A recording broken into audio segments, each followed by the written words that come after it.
Bonjour à tous. La semaine dernière, nous avons commencé à construire notre plan de suivi et évaluation pour un programme agricole ou alimentaire. Cette semaine, nous arrivons au cœur du plan de du plan de suivi et évaluation qui est la définition des indicateurs. Alors, vous avez retenu de la semaine dernière que lorsque on fabrique un indicateur, on le fait en réponse à une question de suivi et évaluation. C'est extrêmement important d'avoir ça en tête parce que un indicateur en tant que tel, ce n'est pas difficile à constituer. Il y a plein d'exemples d'indicateurs que vous pouvez utiliser. La difficulté, en fait, c'est de trouver l'indicateur qui répond bien à votre besoin d'information et pas seulement celui que vous pouvez calculer de but en blanc. Donc voici un exemple. Nous avons une situation où nous avons une question d'évaluation. Avons-nous réussi à former tous les fonctionnaires que nous avions ciblés? L'indicateur, il est tout simple, c'est le pourcentage de fonctionnaires formés. Et j'indique directement la définition de cet indicateur ici. Donc la définition, alors, elle est un peu technique, c'est A divisé par B fois 100, où A est le nombre de fonctionnaires qui ont suivi les sessions de formation, et B est le nombre estimé de fonctionnaires qui pourraient être impliqués dans la conception et la mise en œuvre de politiques ayant une influence sur les conditions de vie en milieu rural. On précise que c'est calculé tous les ans dans le cadre du suivi du programme. Alors vous voyez qu'on a un certain niveau de détail ici, notamment sur la définition. Pourquoi? Parce que ce qui est important, c'est que si jamais vous quittez votre poste ou si quelqu'un vous remplace ou que quelqu'un de nouveau arrive sur le projet, eh bien, il faut que cette personne puisse, avec la définition d'indicateur, puisse s'y retrouver et puisse réaliser à son tour, alimenter à son tour les indicateurs. Donc ça ne coûte pas grand-chose à cette étape-là d'avoir un gros niveau de détail et ça peut être absolument crucial pour la réussite de votre système de suivi et évaluation.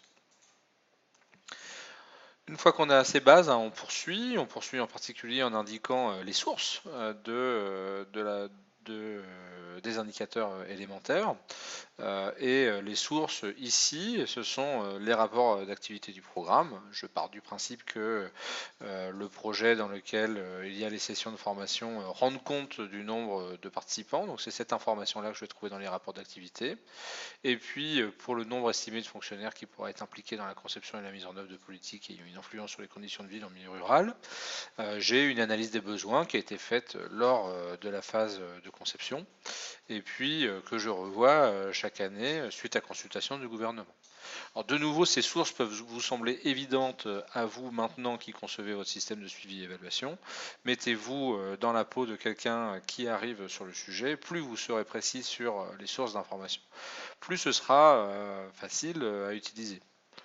Alors, quelles sources est-ce que vous pouvez utiliser? On en reparlera la semaine prochaine, mais on peut quand même se donner cette règle générale. C'est que dans votre chaîne causale, lorsque vous êtes au niveau des activités et des premiers résultats, donc des produits, on va chercher des sources qui sont faciles à utiliser, c'est-à-dire souvent des sources qui sont directement une conséquence de l'activité de votre programme.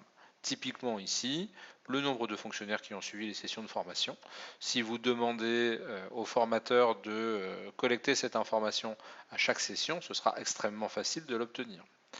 En revanche, lorsqu'on est au niveau donc plus loin dans la chaîne causale des effets et des impacts, des résultats à moyen et long terme, eh bien là on va souvent avoir besoin de faire des enquêtes spécifiques, d'avoir des outils spécifiques, et d'ailleurs souvent on le fera dans le cadre d'une évaluation à mi-parcours ou de l'évaluation finale. Donc nous avons notre indicateur, nous avons la définition, nous avons la fréquence, nous avons les sources. Il nous reste quelque chose de très important et d'extrêmement difficile à réaliser, qui est de définir la cible, c'est-à-dire le niveau que nous voudrions atteindre avec notre programme. Ici, par exemple, je dis quelle est la situation de base. Donc, j'ai fait une étude de base pour le savoir. Je dis 15% des fonctionnaires concernés avaient été déjà formés dans un projet précédent. Et donc, je considère que c'est mon niveau de base, c'est que j'ai déjà 15% des gens qui sont formés. Et puis, bah, je vais constituer une cible. Et ici, je dis, au bout de 3 ans de programme, je voudrais arriver à 50%, et au bout de 5 ans, à la fin du programme, je voudrais arriver à 75%. Alors, c'est extrêmement difficile hein, de définir la cible que l'on veut atteindre. Si elle est trop basse, on risque de vous accuser de vous être donné des objectifs trop faciles. Si elle est trop haute, on risque de vous accuser de ne pas avoir fixé les bons objectifs. Bon, je pense que l'important, c'est vraiment d'expliquer pourquoi vous avez choisi cette cible.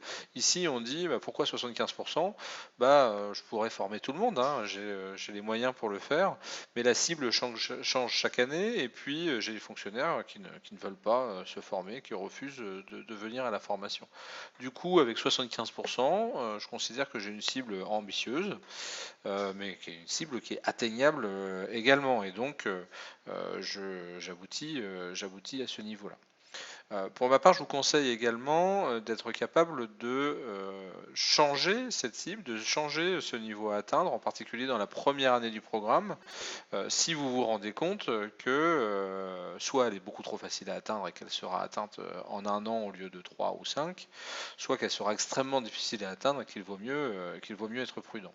Si vous changez vos cibles assez tôt dans le programme, c'est mieux parce que vous aurez des cibles qui sont ensuite réalistes, et on ne vous accusera pas de changer vos cibles en fin de programme, eu égard aux résultats que vous avez effectivement obtenus sur le terrain. Voilà, sur cette grille d'indicateurs, c'est une grille assez standard que vous pouvez utiliser dans l'ensemble de vos programmes, et qui donne l'essentiel des informations nécessaires pour pouvoir alimenter ces indicateurs et les interpréter. Pour terminer, je voudrais revenir en quelques mots sur les choix d'indicateurs que vous allez faire. Alors, comme je l'ai dit, hein, nous avons d'abord une question que vous voyez ici en bas à droite, qui est quels sont les besoins d'information dont j'ai réellement besoin. C'est ça, hein, vos questions de suivi et évaluation, ce sont les informations dont vous avez besoin pour pouvoir prendre des décisions. Mais lorsqu'on fait ces choix d'indicateurs, on est obligé de se poser deux autres questions, qui est quelle information est disponible? Qu'est-ce que je peux utiliser réellement pour mesurer et estimer les résultats de mon programme? Et puis, est-ce que j'ai des moyens, est-ce que j'ai des possibilités d'avoir plus d'informations, soit par de la collecte que vous ferez vous-même, ou que vous ferez autrement? Et en réalité, le choix des indicateurs est un processus itératif, hein. Parfois, avec votre question de suivi et évaluation, vous diriez, bien, voilà l'information qui m'est nécessaire, et vous verrez que vous n'êtes pas capable de collecter cette information, et vous trouverez une information si possible, suffisamment proche, mais qui, elle, est issue de vos rapports d'activité ou est facilement collectable auprès des porteurs de projets. J'ajoute que plus vous aurez défini tôt les informations dont vous avez besoin au niveau de vos activités et de vos produits, plus il sera facile de les demander aux opérateurs des actions, et donc de pouvoir alimenter votre programme. Dernière chose, combien d'indicateurs hein, dans un système de suivi? Alors là, je vais donner une règle qui, on va dire, nous est propre, hein, mais qui s'appuie sur notre expérience. On considère qu'en général, c'est difficile d'avoir un système d'indicateurs de plus d'une quinzaine d'indicateurs. Alors pourquoi ce chiffre? La première chose, c'est que il faut savoir que pour un individu, c'est extrêmement difficile de prendre en compte plus de 7 ou 8 critères, 7 ou 8 indicateurs pour pouvoir faire des choix, prendre une décision. C'est vrai dans un projet de développement, mais c'est vrai quand vous achetez une voiture, un ordinateur, un téléphone. Peut-être que vous allez prendre en compte l'autonomie, la batterie, le design, etc. Mais au total, vous aurez beaucoup de difficultés à prendre en compte plus de 7 ou 8 éléments, alors que le vendeur vous proposera probablement une vingtaine, une trentaine d'informations parmi lesquelles choisir. La deuxième chose, c'est que ça prend du temps à tout le monde de remplir un système d'indicateurs et de collecter de l'information.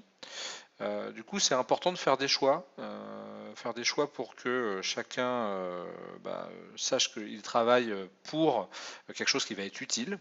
un indicateur qui va vraiment aider à la prise de décision, et puis pour qu'on ait du temps pour faire autre chose également.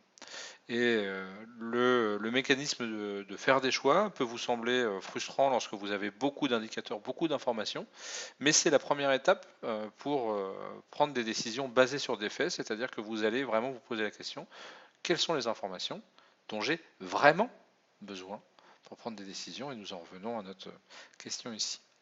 Voilà pour cette semaine. Et la semaine prochaine, pardon, nous terminerons avec la collecte d'informations.